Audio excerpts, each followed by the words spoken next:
Bonjour tout le monde. Bienvenue à notre séance, les médias minoritaires, l'apport du numérique et le développement de nouvelles pratiques. Merci beaucoup de vous joindre à cette séance qui s'inscrit dans le colloque qui s'intitule « Le numérique et les communautés linguistiques en milieu minoritaire, rôle, impact et enjeux ». Je tiens à vous rappeler que notre colloque est organisé par le QuestRen, c'est-à-dire le réseau de recherche sur les communautés québécoises d'expression anglaise et l'Institut canadien de recherche sur les minorités linguistiques. Je me présente, je m'appelle Michel Bourque, je suis avec l'Institut canadien de recherche sur les minorités linguistiques.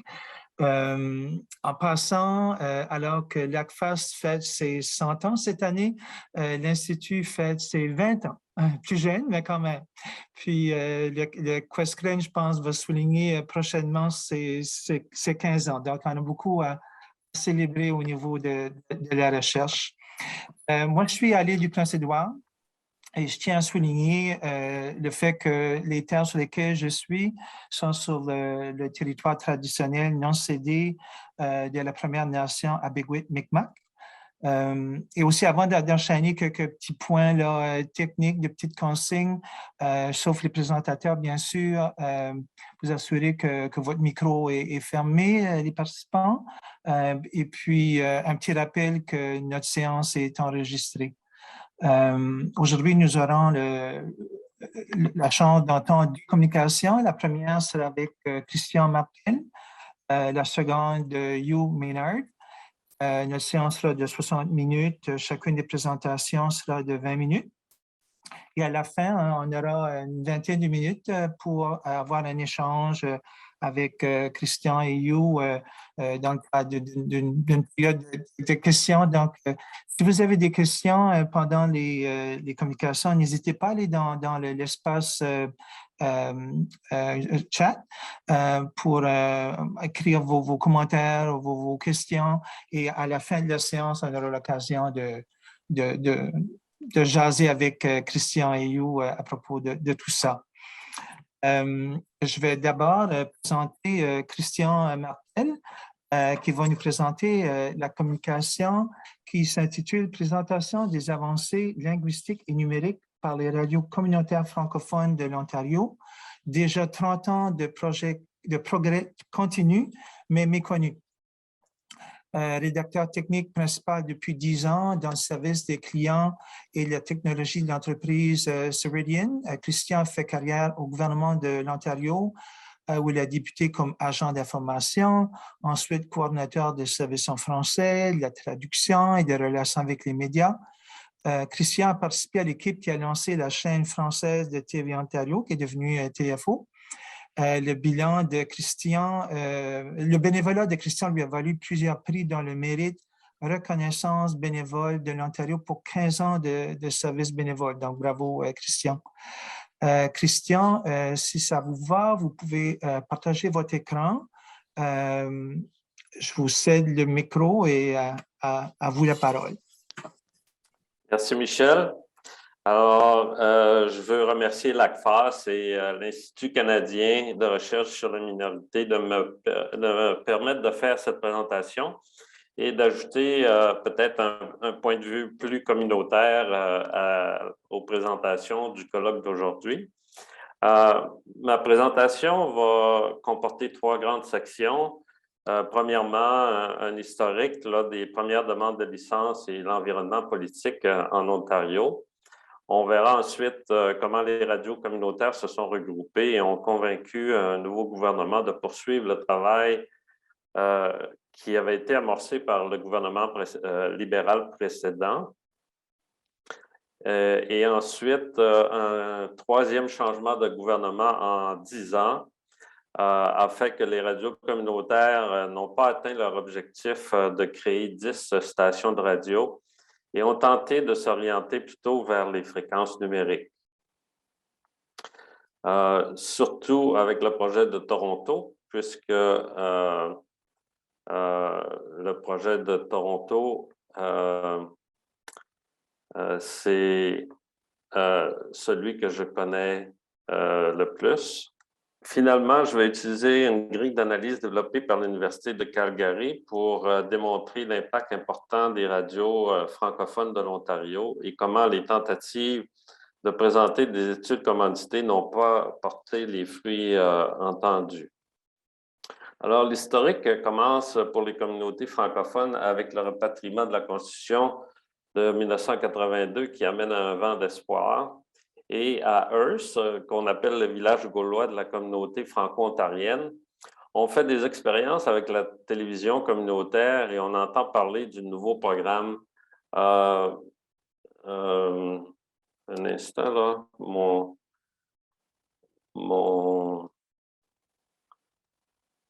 ma présentation est partie trop vite.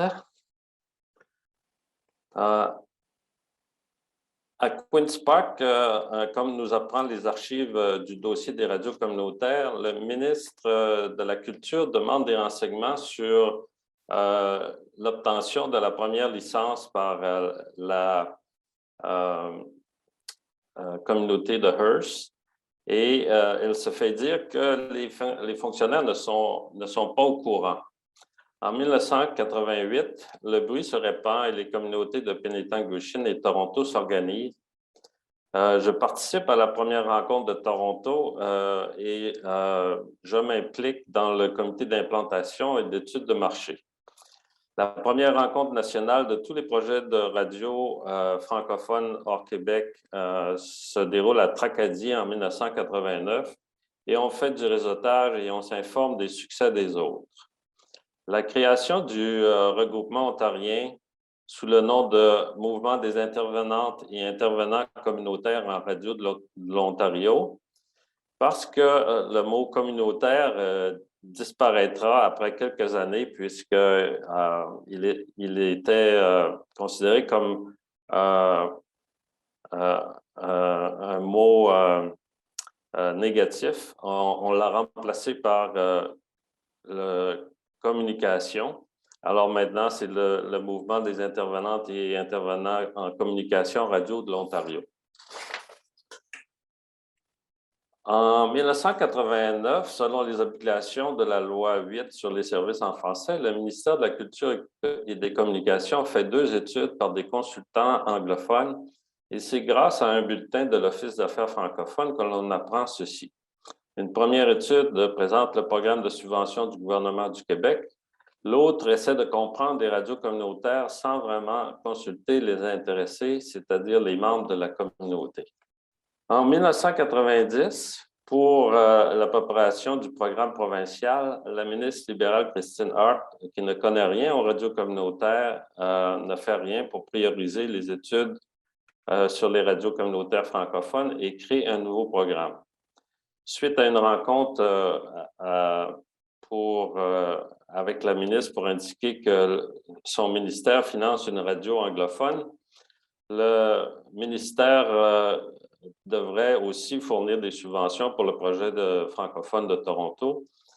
La ministre met fin à la rencontre subitement et la radio prendra la subvention et le programme révisé une autre fois par les fonctionnaires. Un atelier de coordination et de lobbying organisé par la Fédération des jeunes Canadiens français permet de mettre les bases du regroupement des radios francophones et influencer le gouvernement ontarien. On décide du nom de micro et on reçoit nos lettres patentes le 26 septembre 1992. On parle du fonctionnement du gouvernement, comment il est important de faire connaître les besoins. On se base sur des expériences réussies dans le dossier des femmes et des campagnes de lettres. Le nouveau gouvernement de Bob Rae, sensibilisé à nos besoins, nous invite à participer aux consultations budgétaires avec les autres représentants des radios autochtones et permet aux radios francophones de présenter un message convaincant sur l'élaboration d'une politique d'aide aux radios communautaires. Mais ils ne comprendront jamais la différence francophone avec les radios de campus qui existent dans l'environnement ontarien. La réaction des radios francophones sur les études dont le titre était « Radio communautaire de l'Ontario une ressource dynamique, un espace, un avenir incertain, est rempli d'erreurs et la rédaction des radios francophones arrive en septembre 1990. Il n'est pas clair que les fonctionnaires ont bien compris le document, puisque dans les archives, on trouve une note à la réceptionniste bilingue qui demande une traduction. De plus, la Fédération des jeunes Canadiens français présente également un document qui souligne le fait qu'on ne parle pas du programme fédéral d'aide pour les communautés en milieu minoritaire qui fournit 50% des dépenses d'immobilisation et 100% des études techniques et de marché. Cet atelier de lobbying nous sert beaucoup à embaucher un consultant et organiser une campagne de lettres qui va faire connaître nos priorités aux différents membres du gouvernement. Le 30 avril, la seule mention dans le budget indique que le gouvernement a l'intention de créer un programme d'aide aux radios francophones et autochtones. L'annonce officielle sera faite par le ministre Romeo Marchese, ministre de la Culture et des Communications, le 4 juin 1991. Les erreurs du ministère dans la préparation de ce programme de subvention ne correspondaient pas aux attentes de la communauté qui était pilotée par une analyste anglophone de Colombie-Britannique. Le manque de fonctionnaires avec des connaissances de la communauté et celles qui avaient reçu les demandes répétées de subventions par des groupes communautaires ne se parlaient pas. Même une fois le programme des radios communautaires de l'Ontario mis en place, on demandait des chiffres d'auditoire pour comparer avec les radios privées, alors que leur mandat était totalement différent. Une de ces études, faite par des amateurs, comparait l'auditoire de CFRH Penetanguishene, qui possédait seulement qu'un émetteur de 10 watts avec la radio CNN de Hearst et son émetteur de 25 000 watts. La diffusion numérique, Digital Audio Broadcasting ou DAB, en plus simple, a été annoncée au Canada en 1990 afin de permettre aux stations existantes de déménager vers une nouvelle bande de fréquences que le ministère de l'Industrie du Canada avait copiée sur les Européens. Malheureusement, les États-Unis utilisaient cette bande de fréquences pour l'armée et n'ont jamais approuvé cette option. En 2009, le rapport sur la radiodiffusion indique que le Conseil reconnaît que l'adoption de la nouvelle technologie de radio numérique par des consommateurs et le virage de l'industrie de la radio au mode numérique sont présentement au point mort. Toutes les radios de l'Ontario ont donc démarré avec des systèmes numérisés qu'on appelait DigiLink. Et en 1999, sont passés au système DALEC, qui est un système produit en France et qui est utilisé par la Société Radio-Canada dans toutes ses stations. Ce système permet de créer des fichiers numériques qui sont partagés entre nos stations. Et bientôt, chaque station s'équipera d'un site Internet et on diffusera le signal en direct. Pendant cette période, la Société Radio-Canada tente d'attirer les jeunes avec un créneau d'émission en soirée appelé Radio 3. Une des études publiées sur ce sujet dans le Journal of Radio and Audio Media numéro 12 en 2008 s'appelle CBC Radio 3, Is it Connecting to the Youth? Pour sa part, les radios communautaires du Canada utilisent le sommet de la francophonie de Moncton pour lancer le projet Radio Jeunesse 99 qui laisse la parole aux jeunes et leur permet d'apprendre le métier grâce à des ateliers au cours du sommet. Ce projet se perpétue encore aujourd'hui à chacun des sommets. La coopérative radiophonique de Toronto, déçue de la politique de conversion numérique du CRTC, cherchait d'autres façons de trouver une fréquence respectable. La proximité du lac Ontario et des frontières américaines ne permettait pas d'utiliser une antenne régulière, mais seulement que des antennes directionnelles. Grâce à des communications fréquentes avec le Bureau local d'Industrie Canada, nous avons découvert une étude faite par la radio portugaise pour vérifier la possibilité de réduire l'espace de protection entre les stations ici à Toronto, qui était demandé par le plan de lotissement d'Industrie Canada. À la suite des audiences publiques décevantes de 1999 qui accordaient la dernière fréquence FM disponible à Toronto à une station de format country, notre machine à lettres et de contestation judiciaire de la décision du CRTC a permis à Industrie Canada de produire une étude sur les espacements disponibles grâce à l'amélioration des équipements de diffusion et de transmission. Cette étude a été réalisée par Imagineering Limited et elle a été publiée en novembre 2000. Par la suite, le Conseil des ministres demanda au CRTC de réviser les critères de sélection et 2 audiences publiques permettent aux francophones de Toronto de décrocher une licence sur une fréquence qui n'existait pas auparavant à Toronto, c'est-à-dire la fréquence 105,1.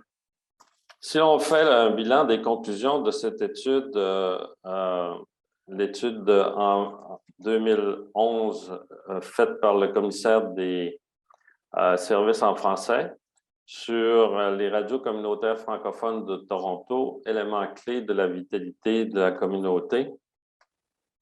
Plusieurs des recommandations ne furent jamais mises en place par le gouvernement et au contraire, un nouveau gouvernement conservateur a aboli le bureau indépendant du commissaire et a éliminé tout le programme de subvention pour les radios communautaires francophones. Nos radios communautaires ont une importance dans la communauté parce que la musique est universelle et que plusieurs études indiquent qu'elle contribue à un meilleur rendement intellectuel à l'école.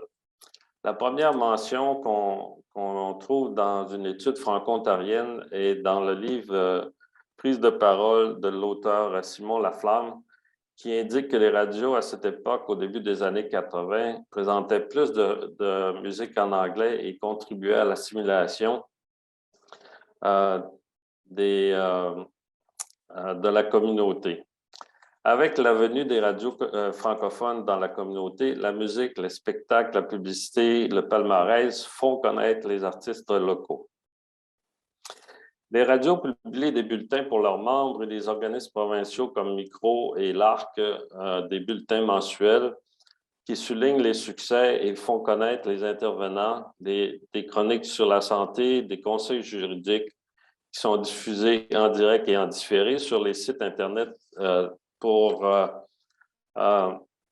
toutes nos radios. On peut écouter en direct sur le site Nos Radios, qui est disponible maintenant depuis quelques années. La radio francophone devient un outil de développement économique important permettant aux commerçants locaux de promouvoir leurs produits et services. Le gouvernement y annonce les nouveaux programmes et sont un lien important pour relayer les renseignements météo, les offres d'emploi, les annonces communautaires. Les études d'impact économique qui ont été produites par les radios n'ont pas réussi à convaincre le gouvernement de leur utilité et ils sont rattachés toujours au nombre d'auditeurs qui sont utilisés par la radio privée. Heureusement, nos représentants nationaux ont convaincu le gouvernement de créer le Fonds de la radio qui peut maintenant aider de façon ponctuelle avec des projets présentés par les radios.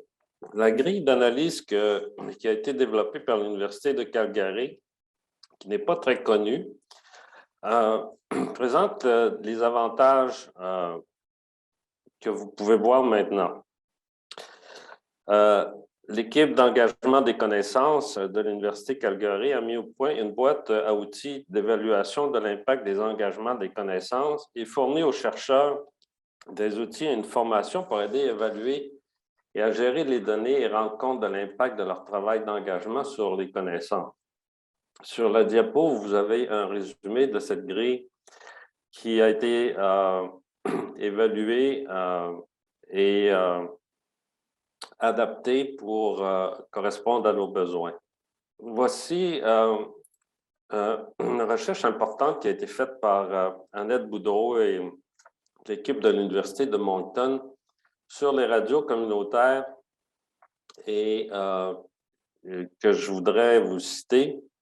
La popularité de Radio Beau-Séjour auprès des auditeurs francophones de la région est incontestablement liée au registre de langue utilisé par ses animateurs. Les auditeurs s'y reconnaissent et participent de plein pied à son développement. En fait, la popularité de la radio communautaire laisse entrevoir un regain de vie de la culture d'expression française. Elle constitue un formidable outil de promotion de la musique francophone. On y diffuse la musique francophone d'Acadie, du Québec, de la France, de la Belgique, de l'Afrique. Les auditeurs apprennent à connaître les classiques de la chanson française et ainsi se dotent de références communes avec la communauté internationale. La radio communautaire crée donc un espace public, un lieu de rencontre où il est possible de rejoindre des gens et les animateurs le font à travers leur langue et c'est à travers elle que se reconnaissent une majorité des locuteurs francophones de la région. Il manque beaucoup de recherches sur les radios communautaires francophones en Ontario. Je fais une liste ici des études qui ont été faites par nos organismes provinciaux et nationaux et également une liste de toutes les études qui sont issues d'Annette Boudreau et de son équipe et vous pouvez voir quelle est la différence entre les deux. En conclusion, les radios communautaires, parce qu'elles font partie d'un groupe extrêmement réglementé et parce qu'elles sont toujours en compétition avec les radios anglophones sur leurs différents marchés, devront faire preuve d'ingéniosité et d'innovation pour faire augmenter leur popularité. Elles échangent en réseau entre elles, mais le développement de nouveaux partenariats, incluant avec des organismes importants comme l'ACFAS, pourrait leur permettre de rayonner encore plus dans un environnement qui ne cesse de changer. J'espère que cette présentation vous a fait connaître les radios de l'Ontario francophone et que vous aurez quelques questions pour moi. Merci beaucoup, Christian. C'est super. C'est vraiment bien d'entendre votre perspective, surtout étant donné que vous avez joué un rôle tellement important au niveau des radios, donc vous connaissez vraiment votre domaine, donc c'est super d'entendre la perspective communautaire. Donc maintenant, j'aimerais vous présenter Hugh Maynard, qui va nous présenter une communication qui s'intitule « Les avantages et inconvénients liés à l'utilisation des technologies et de l'information et des communications dans les communautés de langues officielles en situation minoritaire ». Hugh est consultant et propriétaire de Kanglo Communication et Conseil, une entreprise spécialisée dans les solutions de communication, de planification stratégique et de développement auprès des communautés anglophones du Québec. Hugh possède une vaste expérience en développement communautaire et organisationnel, en particulier dans le cadre de projets de recherche-action qui utilisent les technologies de l'information et des communications pour favoriser le développement socio-économique des communautés en région. Donc, la communication de Hugh sera bilingue. Le document de Hugh, je pense, est en français et Hugh pourra nous faire la présentation en anglais. Donc, merci beaucoup, Hugh. Et je vois que vous avez partagé l'écran. Quelqu'un l'a partagé pour vous. Et puis, merci, Anne. Et puis, on vous cède le micro et on a hâte d'entendre votre présentation. Merci, Michel. Et aussi l'Institut Quezcran, puis ACFAS pour l'opportunité de faire la présentation aujourd'hui, parce que le numérique et les communautés anglophones, mais aussi nos collègues francophones dans le reste du Canada. And I have to say, I'm always jealous of my francophone colleagues because they do such interesting things as part of their programs, and I really wish we had the innovation and the vision that our francophone colleagues have for some of these things. But that's another discussion for another day. So we'll talk about digital technologies. My first experience with professional outreach using, it wasn't even digital then, it was analog. I worked for the Quebec Farmers Association. We recorded a professor at Macdonald College talking about how to milk dairy cows. And we put it in a video cassette and mailed it out to 6 regions. And then we hooked up 2 new communications technologies. One was a speakerphone. This is 1988. A speakerphone, imagine that, new technology. It was a box, big like that. We also had something called a toll-free number, 1-800. And we hooked up 200 feet of telephone wire from upstairs to downstairs. And we hooked up these 6 farming communities across Quebec, and they watched the videotape, and then they could communicate directly with the professor from the college. They could pose the questions, they could hear the questions from the other speakers because we were using a speakerphone. And that whole enterprise, it cost $1 a minute per line with Bell Canada, 1988. So the bill for 6 lines, it was $6 a minute times, you do the calculation. So that was the first experience, but it was fantastic because we took these little communities spread out all over the place and we brought them together dans le langue maternelle, dans le langue de communauté, dans le langue de l'expérience. So from then on, I took the bite. Hey, this stuff is fantastic. We can reach all over the place. We can do all kinds of interesting things. And of course, you know, since then, of course, the internet arrived and progression through all kinds of different digital technologies and opportunities, which I'll address right now. And also the beauty and the beast, la beauté and le bête, right? Because there's always a downside. So next slide, please. And talking about technology, I had to borrow my wife's Chromebook today and Zoom won't work on it. So I had to hook up my mobile phone, but such is life with technology and wireless internet. Okay, the beauty. There are so many interesting things going on right now with digital communications. The ability for artificial intelligence with real-time transcription. Malheureusement, ce mon Zoom, par exemple, ça fonctionne seulement en anglais parce que c'est une compagnie des États-Unis. Mais par la fin de l'année, Zoom offrira la transcription en real-time dans 9 langues, incluant le français. Donc, effectivement, dans une session comme aujourd'hui, tu peux parler en français, en anglais, en espagnol, en japonais, et puis tu vois le closed caption, la transcription en bas. Donc, ça facilite l'échange, ça facilite l'habilité des gens qui ne parlent pas une autre langue de participer dans les sessions comme aujourd'hui multilingues. Simultaneous translation, as some of you have experienced, so that we can, as we talk, we have somebody else doing the translation. That's not new. We do that at conferences, the little hut that sits at the back of the room. And with the translators, we now do that online as a matter of course, and we can do it much cheaper, and it's just as good.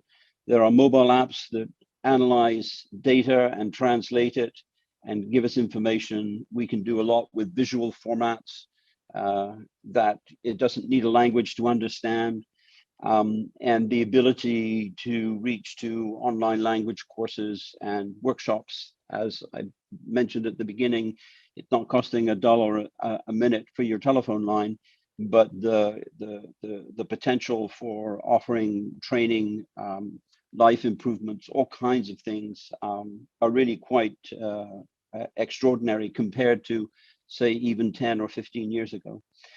And the artificial intelligence will continue to open up the road. There's going to be all kinds of interesting things coming down. Again, subject for another session. So next slide, please. Prochain diapositive. Pour les communautés de langue minoritaire, évidemment, les possibilités pour l'information et des services sont plus accessibles via l'Internet. Bon exemple, je vous montre un diapositive après avec le gouvernement fédéral que toutes les pages sur les pages web sont dans les deux langues. Il faut juste cliquer sur English ou français, puis ça change automatiquement. Avant, c'était toujours une question d'imprimer des documents.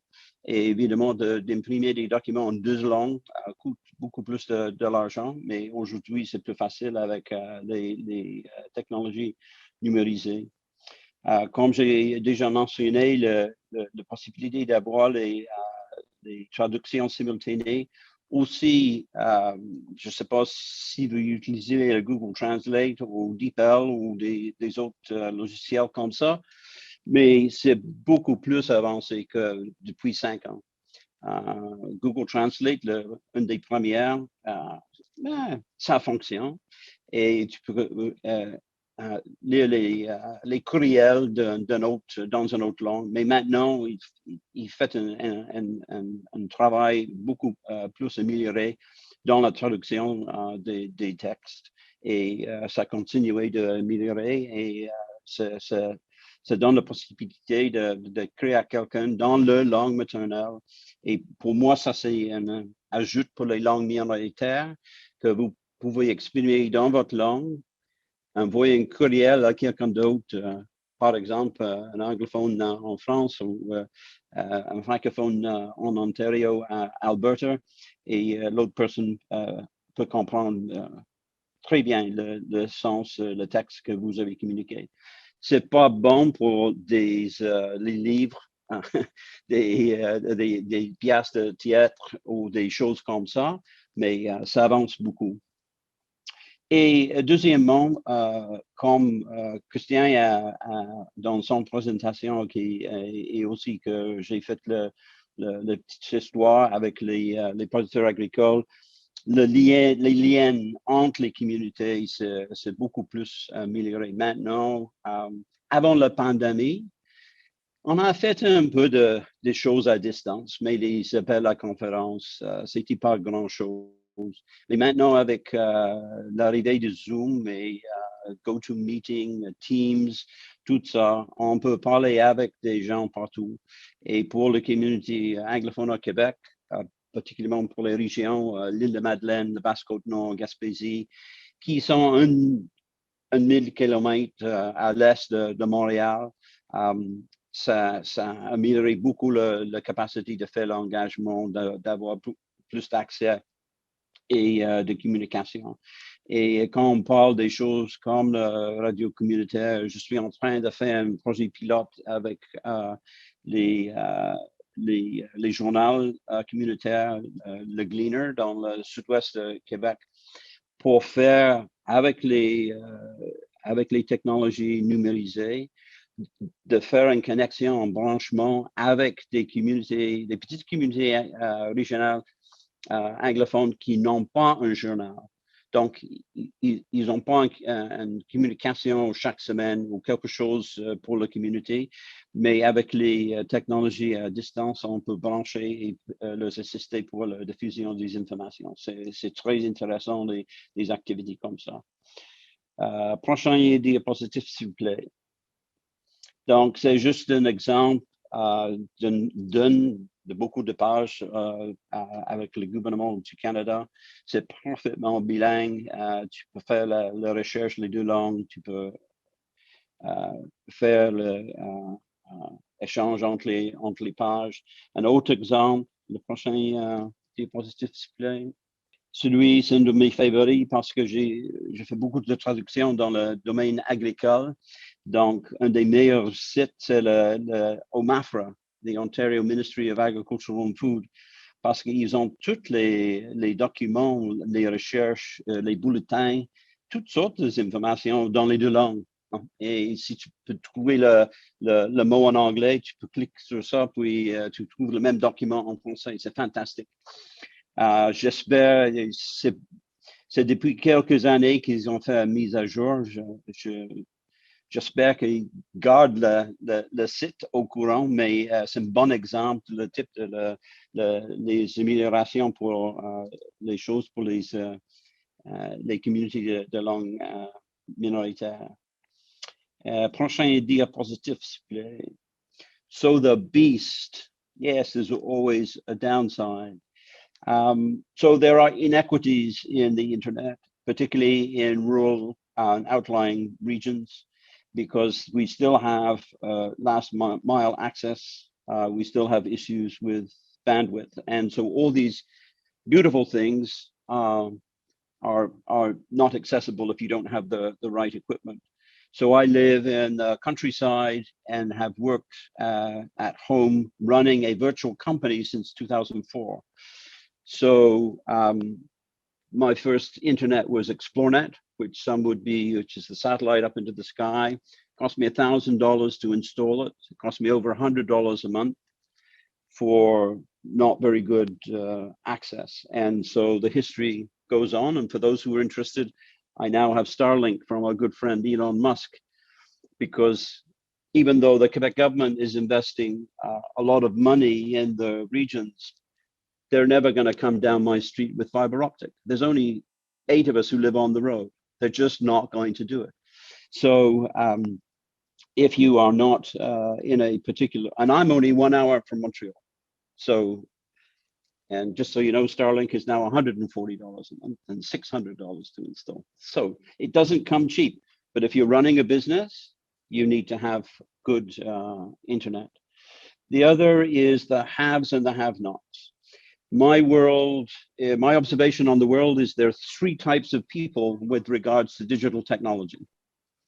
Those who get it, those who somewhat get it, and those who don't get it.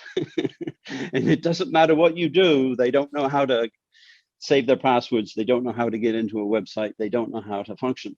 So not everybody has the money to pay for Starlink, not everybody has the equipment for a high-end cell phone that you can hook in to a Zoom, not everybody has the skills to be able to do that. And so again, along with the last mile access, we still need to have support programs to do this. And the other part of the beast is that there is diminished in-person interactions. So especially in the last few years with the pandemic, we have been coasting on previous relationships. I met you at a conference 5 years ago, so we know each other. It's easy to talk on Zoom. But the longer we go and the more we use the technology, the less we have those in-person interactions. And that's important to keep in mind because they build relationships and allow us to use the technology, not the other way around. And for one of particular for the 2 minority languages en français, la quantité et la qualité de contenu. Parce que le français, c'est la langue minoritaire du Canada. Donc, comme on parle de critical mass, c'est un défi d'assurer qu'il y ait toujours un équivalent en français et une quantité suffisante pour combler les besoins d'une recherche, des études, des communications, et c'est non seulement le contenu de France ou un pays francophone. For the English, it's similar, but it's different. It's English everywhere, but not a drop to drink. So I can watch CNN all I want. I can the Washington Post, the New York Times, the Guardian, all those kinds of things. But where is the local English? Where is the news and information? Where is the research that's accessible on small communities like the Gaspé and Eastern Townships? outside of Montreal. So it's a different kind of challenge. There's no question that English is everywhere and is predominant, but trying to find and maintain valuable information at the local level is the biggest challenge. And next slide, please. This is just an observation. I call it the onion skin. And that's because when you peel off an onion, of course, there's just layers and layers of skin. And this is one of the challenges. And this is our good friends at the Ministère de l'Économie et Innovation. So when I clicked on their website, English, all I get is one page that basically tells me who they are. There's no information. It all goes back to the French page. So if you were to click on this, then you wouldn't go very deep. A good example of that was Desjardins. Back about 20 years ago, Desjardins decided that they were missing a big market by not having an English clientele, because Caisse Desjardins is very much a francophone institution. So they decided to institute an English improvement program and to have their websites and the services, the documents, and their telephone lines. And credit to them, they've done a fantastic job. There are many more Anglophones in Quebec, English speakers, who are now members of the case. But initially, it was the onion skin. So when you dialed in, and I'm sure my French-speaking colleagues have had the same experience. So you press 1 for English or 2 for French or whatever the number is, and you go down through all the numbers for whichever branch you're trying to connect with. And it's great because the digital capacity allows that all to be in the language that you've chosen. But then when you get to the end, the person who answers the phone doesn't speak English or doesn't speak French, right? So that's the onion skin. You peeled off all the layers, but where it really counts is the human being at the end. There's no service. So, and I will give Desjardins a lot of credit that they have improved that over the years, but it's a typical example of, it's not about the technology. It's about the people that it serves and the people who are working in it. The technology is just a medium. And so as we're getting to the end here, if you could change the slide to the last one, to look into the future, aller de l'avant a bit. So just as I finished off, the technology is in place, the capacity is within reach. There's some really interesting developments going on and innovations, but it's a volition. And I have to tell you, the government of this country of all levels has failed. They have not kept the promises with the development of information and communications technologies for many different communities. You need personnel. It doesn't replace the human being. It just makes the ability to serve a wider community more efficient, more effective. You need some resources, you need training, you need equipment. These things don't come. There are some programs, and it's good that the digitization is being supported. I still think they need to do more. And I think there needs to be openness and innovation, that it's not just about Twitter or TikTok or any of those other widely spread kind of services, but there are some specific needs in the different communities. And I think for a good example is telemedicine, is that you can have much better improved service at a distance in your own maternal language if you use information and communications technologies. And I think we really have to look at that seriously, given some of the circumstances we've been through with the pandemic. And that's just one example. Voilà, merci. C'est un aperçu de la situation vitement, mais aussi, si vous avez des questions, nous avons quelques minutes. Merci. Thank you very much. Merci beaucoup, You. C'était super intéressant d'entendre les points que vous avez soulevés. J'aime beaucoup l'expression « la belle et la bête », le Beauty and the Beast, donc les avantages, les désavantages et tout ça. Mais c'est ça que j'ai beaucoup apprécié de votre communication et celle de Christian, c'est votre perspective vraiment sur le terrain, votre perspective vraiment comme dans les communautés. Et j'aimerais vous lancer comme une question assez générale à vous deux. étant donné qu'on a une communauté de chercheurs ici, puis il y a peut-être d'autres chercheurs qui pourraient entendre la présentation, j'aimerais un peu vous donner un forum pour un peu comme donner comme un pitch pour savoir comme s'il y avait plus de recherches qui seraient faites dans vos domaines respectifs, c'est quoi les grands enjeux ou les thématiques ou les questions qui pourraient être explorées pour vraiment faire une différence pour les communautés, pour l'utilisation du numérique, que ce soit dans les radios communautaires ou les outils numériques beaucoup plus larges. Donc, je sais que c'est une question très large, mais j'aimerais vous donner ce forum-là, juste pour nous parler un peu, pour vous, ça serait quoi les genres de priorités au niveau des enjeux qui pourraient être explorés. Puis après, par la suite, on pourrait voir avec les gens autour de la table pour voir si ça vient, si ça clique, si ça vient les inspirer pour des perspectives. Je suis certain qu'il y a toutes sortes de recherches qui pourraient être faites, mais je vous lance cette question-là. Peut-être qu'on peut commencer par Christian. Merci. S'il y avait un domaine vraiment de recherche qui serait intéressant, c'est, comme je mentionnais, les radios communautaires ont financé des études économiques et puis ça n'a pas vraiment eu de succès auprès des gouvernements. Mais s'il y a un élément vraiment que moi, j'ai expérimenté et qui m'a toujours badré, pour utiliser un terme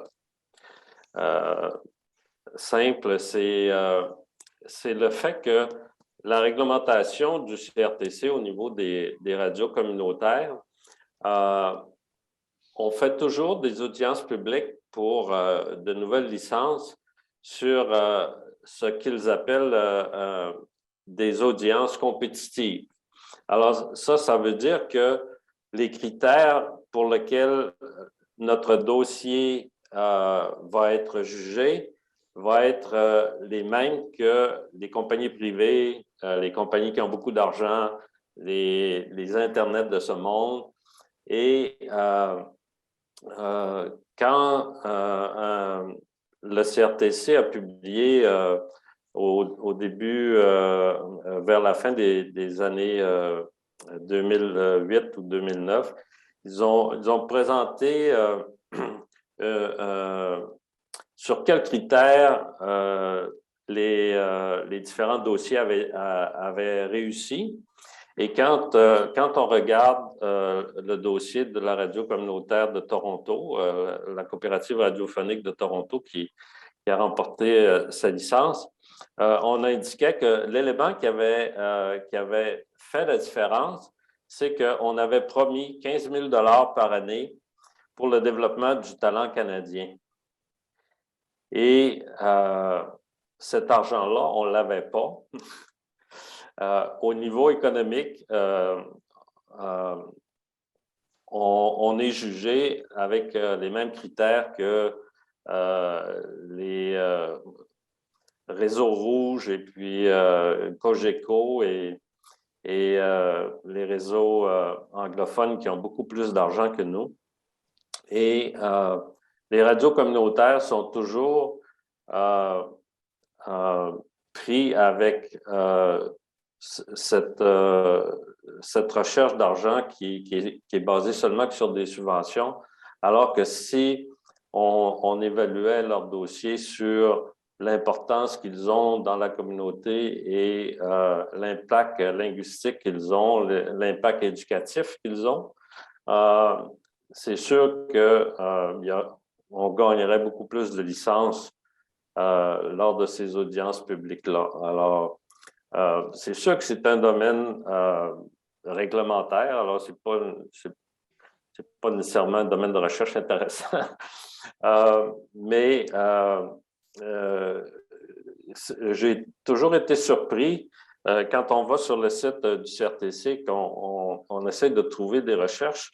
Le seul moyen, c'est d'aller dans le site du CRTC sur la rue Portage à Hall, dans dans leur bibliothèque qu'ils utilisent pour évaluer les dossiers. Et eux, ils commanditent toutes sortes d'études. Et je me rappellerai toujours d'une étude qu'ils avaient faite sur une radio de Nouveau-Brunswick. Je pense que c'est CKRO à Pocmouche. CKRO à Pocmouche, dans son dossier, avait dit qu'il présenterait au moins 70% de musique francophone.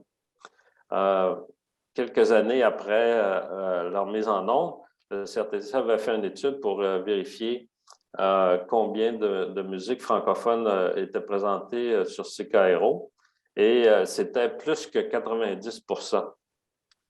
Et pourtant, quand on arrive devant le CRTC, les radios privées n'ont qu'à présenter le minimum de musique francophone pour décrocher une licence, alors que nous, même quand on indique qu'on est prêt à mettre un pourcentage beaucoup plus important que les radios privées, on ne gagne pas nécessairement toujours la licence qu'on recherche. Alors, ça, c'est... Intéressant, Christian. Ce serait intéressant de voir l'incidence sur les communautés minoritaires, l'incidence de l'approche de CRTC, par exemple, sur les communautés. Puis on sait que le gouvernement parle de prendre des mesures positives pour pouvoir corriger le tir parfois, mais peut-être que ce serait bien d'être plus au courant de l'impact que ça peut avoir. Avant de passer à une question qui est dans le chat, j'aimerais entendre la perspective de You par rapport à la question plus générale de c'est quoi les enjeux principaux qui pourraient être explorés là, pour vous aider. Pour moi, c'est la recherche appliquée. Parce que les technologies, généralement, sont développées d'ailleurs, Silicon Valley, en Chine, d'autres places. Pour les communautés de langue minoritaire, c'est important de prendre les technologies et de faire des essais, comme Christian a fait avec le radio communautaire, pour essayer, est-ce qu'il y a un bénéfice? Oui, on sait que la technologie fonctionne, mais est-ce qu'il y a un bénéfice pour les communautés de langue minoritaire? Bon exemple, c'est que avec le gouvernement fédéral, tous les pages sont en anglais et en français, mais il y a beaucoup de pages. You can't see the woods from the trees. Bon, c'est là en anglais, mais comment trouver la propre page pour votre question, votre situation, votre difficulté, etc. Donc, une des idées, c'est d'avoir un service de triage. Quelqu'un qui n'est pas un expert, mais spécialisé dans trouver, pour suivre les liens, pour trouver l'information, par exemple, dans l'île de Madeleine, et pour faire la connexion avec la personne qui est responsable de le programme pour les communications directes. Donc, est-ce que ça fonctionne? Combien ça coûte? Est-ce que c'est facile à gérer? Toutes sortes de questions. Donc, ça, c'est un exemple d'un besoin de recherche appliquée. La même chose avec le radio communautaire, les journaux communautaires, toutes sortes des autres travail à distance. C'est pas nécessaire, juste parce que la technologie est là, c'est pas nécessaire que ça fonctionne bien. Donc, ça, c'est, pour moi, c'est la priorité avec la recherche. Bien noté, merci beaucoup. Je vois que Francis a une question pour Christian. Donc, Christian, vous avez évoqué la musique française sur les radios de l'Ontario. Francis demande de quel type de musique parlez-vous?